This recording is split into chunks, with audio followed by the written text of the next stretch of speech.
I'm going to try to answer a lot of questions. People just asking questions after question, and we just thought we'd make a video and answer them. We can't prove it. We're looking for anomalous earthquake patterns to tell us where this thing is, and we're looking for shifts in magnetosphere. But once we show you those videos, then weird things happen to the instruments, and that's been the story of our life.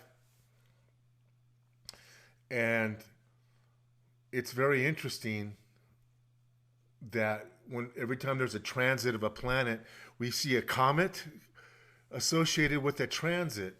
And it just amazes me how many times we were watching a planet transit the sun, and here comes a comet. And I don't know if that's related or not. Those alignments do increase magnetism and do increase gravity when they align, just using the string theory alone. We tried to prove for half a decade that the planets were changing, and the best evidence to get to people is video evidence. And so we thought, well, if we can look at Jupiter's position, it's going to move very little in a year. So when this satellite comes around in May again, we get to snap that transit and get a picture of it on the same side of the sun. And sometimes you see the aperture goes up and down. And so we had to line everything up to make sure that we weren't seeing just a shift in the framing itself. And then we take the background stars and we make sure that they line up in the image. And then we look at Jupiter's position, and Jupiter is, dropping 2 to 3 degrees in just a matter of 12 years. And people say, well, you can't do that, but you can if you line the stars up. And there's a little tilt to the satellite sometimes that kind of throws us off. But then, so to minimize the margin of error, we took Jupiter on other sides of the sun and other locations. Again, when it's in the exact same location 11 and a half years later. Because remember, Jupiter's orbit is 11 years. So we span from 2000 to 2011, 2012, so that Jupiter's in the same spot it used to be. 11 years later, it's back in its original orbit. It's completing its year, and we see it again lower in the ecliptic, and everything appears further south, south. The moon, everything appears further south in the solar system. Well, that makes sense if this object, Planet X, is underneath us. And then it's the comet groups. The comets start coming in. I mean, literally thousands and thousands of comets start entering our solar system. Something is flinging those comets our way. Most of them are steeply inclined, coming from underneath the solar system. Some of them came over the top. But these are very bright comets, the Kreutz comets or Kreutz comets.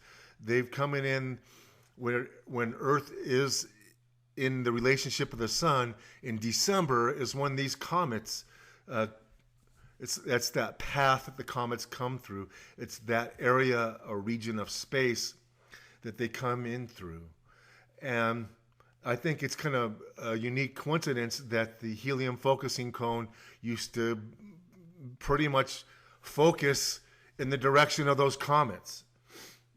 In December, mid-December, when we were supposed to be right in the middle of that focusing cone, well, that's right where the Kreutz comets come through too, right in the middle of December. They pass underneath Earth. But these are unprecedented numbers in the comet group.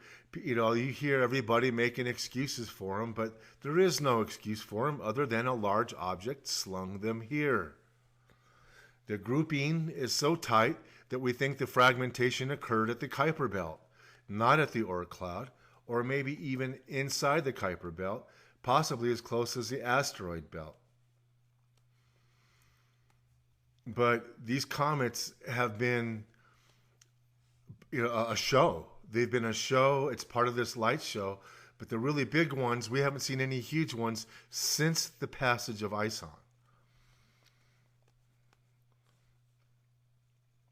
And it's amazing when we watch a planet go through this alignment, we see at the end of that alignment, the sun gets really active. And at the end of alignments, that's when we have usually our bigger quakes. About 90% of the time, your largest quake is going to happen. The largest happens at the end, usually. And so when we crossed over in front of that brown dwarf, you saw what the sun did. That was a July-August alignment. Well, people want to know how we theorized that sunspots are caused by asteroids. And it was easy because after a huge detonation on the sun, a huge CME, that we would see thousands and thousands or hundreds and hundreds of things that looked like sunspots. And then they would kind of disappear rather quickly. And then there were some that were sustainable. There were some sunspots that seemed to be more persistent. But right after a coronal mass ejection, you would see this splattering or smattering that looked like hundreds of sunspots all of a sudden. And they were there for just a couple days.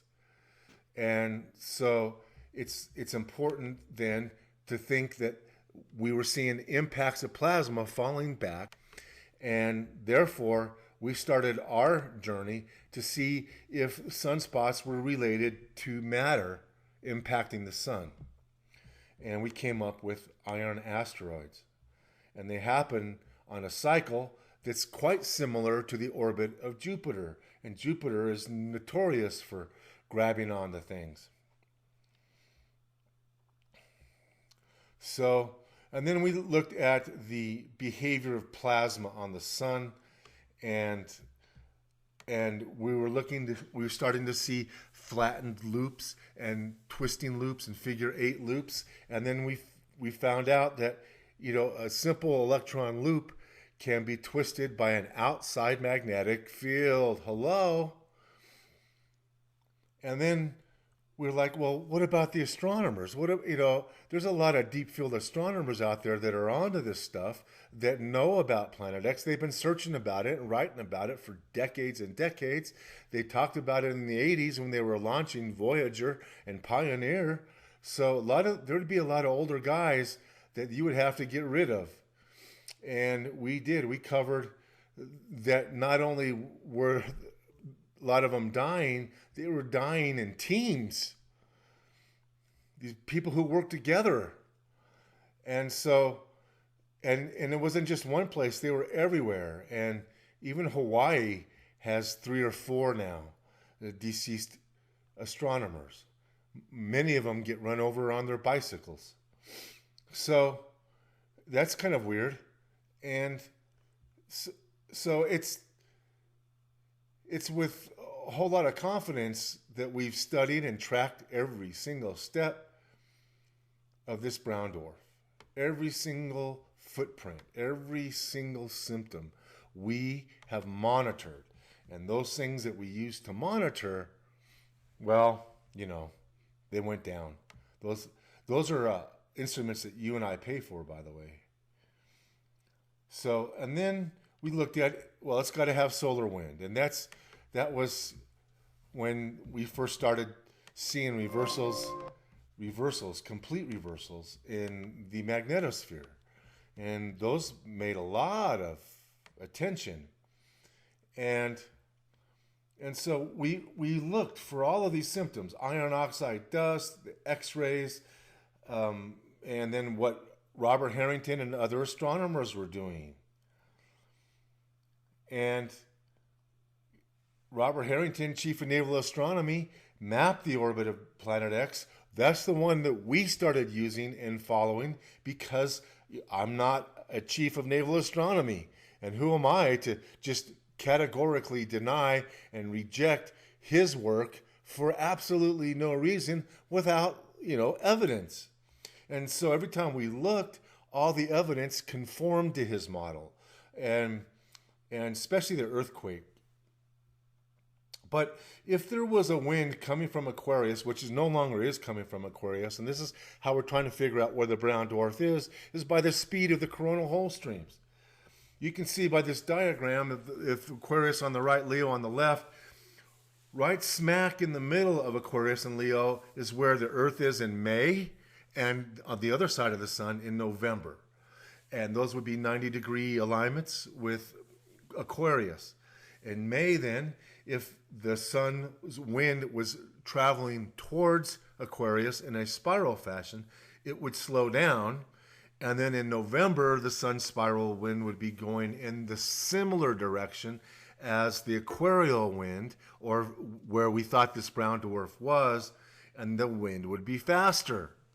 And indeed, 4 or 5 years of tracking it, we have determined that the wind was slower on the May side and faster on the November side.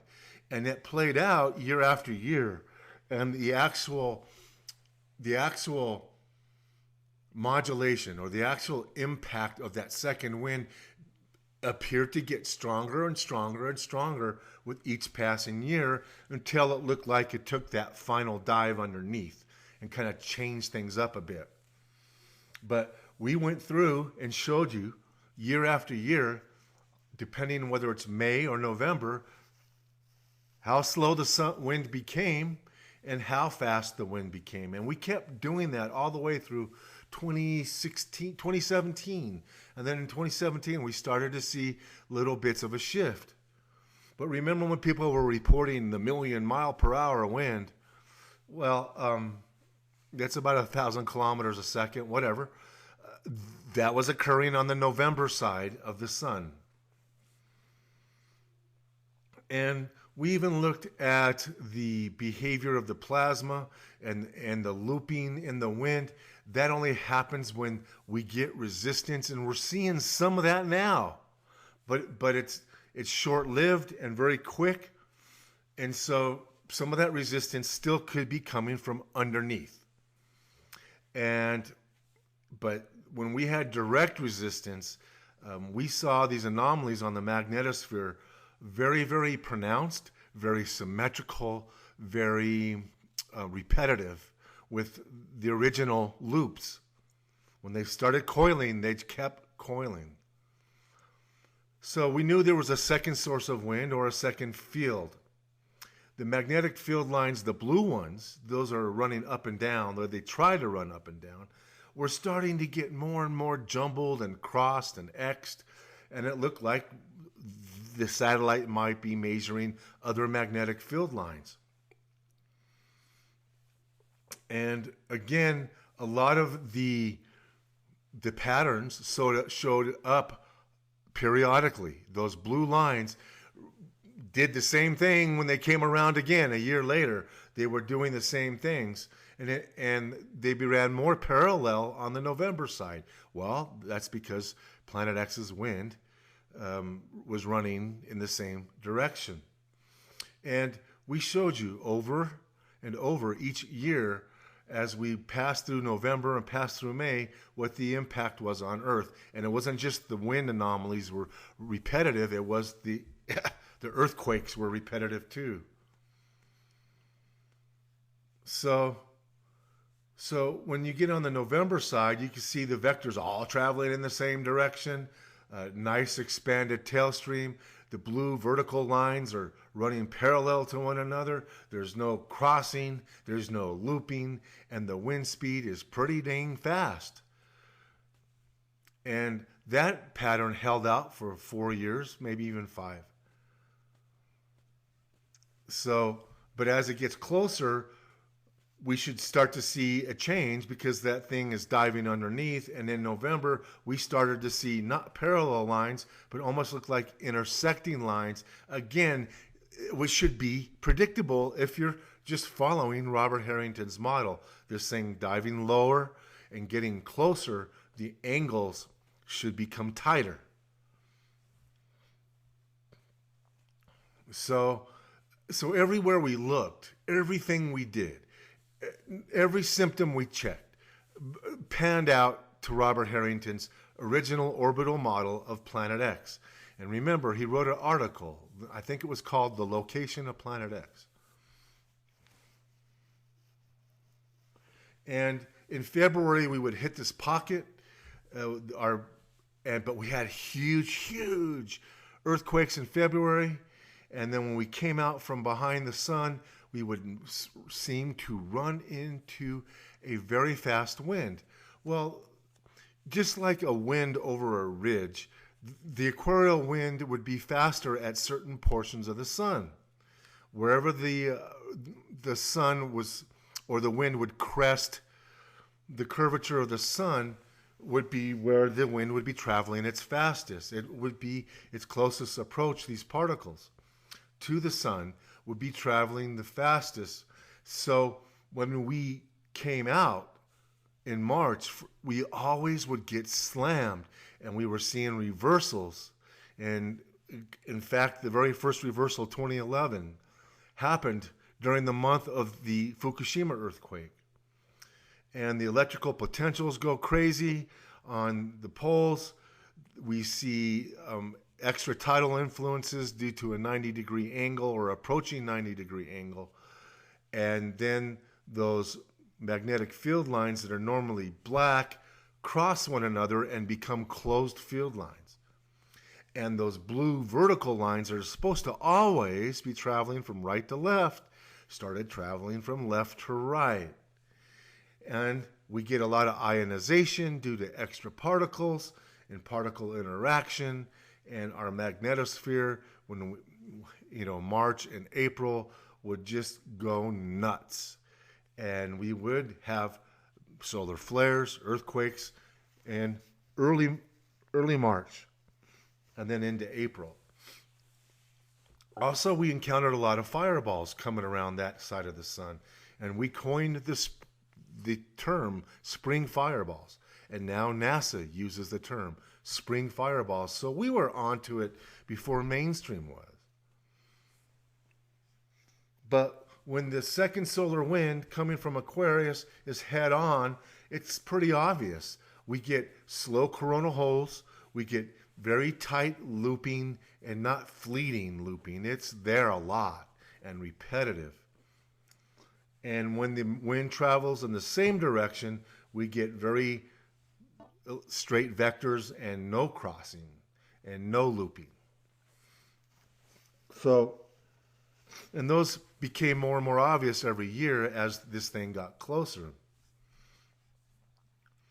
So, our fireball months are when we get in tight to the equatorial alignment, and now we're seeing pretty much a scattering of fireballs, pretty much in September now and June. So God loves you, Robert, and I'm sorry what happened to you. But NASA has asked its employees to formulate disaster plans in 2011, 2012, and now everybody's having a preparedness message. Many governments around the world are telling you to prepare. Our own government in the United States is telling you to prepare. So the best thing you can do is form an alliance so that you're stronger as a group and have a plan that everybody's aware of. That's close to you, like your family. So anyways, until next time, be prepared, not scared.